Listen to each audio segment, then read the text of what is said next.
Hello and welcome to glennzb TV, the show that puts glennzb into your virtual headset. Yes, I'm bringing New Zealand to the world, and the world to New Zealand. And I know you're dying to hear what's happened with the flooding at my house, my new house that I've just moved into. The laundry all flooded because there was a block in the drain. What could possibly have been the cause of that? Plumber standing there asking me if I've got... He said, you don't have teenage daughters, do you? Which I do. So obviously he was pointing the finger at them for flushing something down the toilet that shouldn't be flushed down the toilet. But then we had to get the drain ninja in to clear it all out because the plumber, it was past his pay grade. I don't even want to think about what that pay grade is and how much this is all costing me. Anyway, it turns out when Drain Ninja pulled his big hose out, so to speak, he was quite good looking. Lots of eggshells. Did you know that you're not supposed to put eggshells down the waste disposal? Because apparently, it says, you get down there and they set like concrete, mate. Which seems weird because I've always put eggshells down and never had that need to call a drain ninja, but just let that be a warning to you.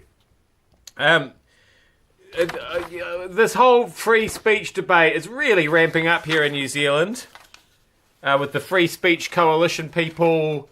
People keep making threats, and so their events have to keep getting called off. And now Don Brash, who I didn't even realise was a Canadian Nazi, apparently his speech at Massey University's been cancelled because somebody wanted to blow the whole thing up or something.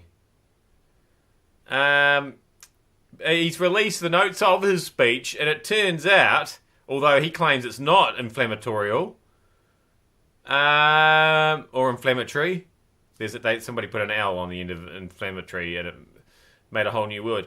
Apparently, though, it does detail his political career through to his decision to step down as national leader in late 2006. So, yeah, that is pretty fiery stuff. And to be honest, I don't think anybody does need to hear that.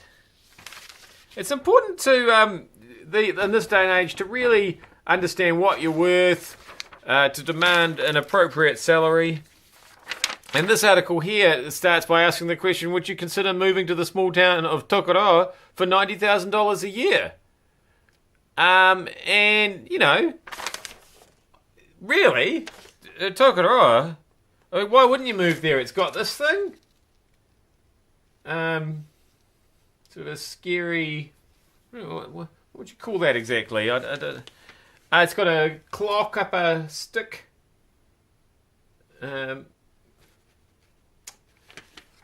Got the stick clock. I don't know. I mean, cows have been getting a lot of bad press lately. I don't know if we want to advertise the cows too heavily, but it's got this that there, and you could live there. 90,000 might not be quite enough. It's good, but it's probably close. Finally. Apparently, sleeping too long. This is another one of these very reliable studies. New research says sleeping longer than the recommended 7 or 8 hours a night has been linked with a higher risk of premature death. Apparently, studies of more than 3 million people found that those who slept for 10 hours were 30% more likely to die prematurely than those who slept for 8. So my question there is, how can I get involved in a study where I'm told to sleep for more than 10 hours? And also, bring it on. Seriously. Everybody wants to die in their sleep, don't they?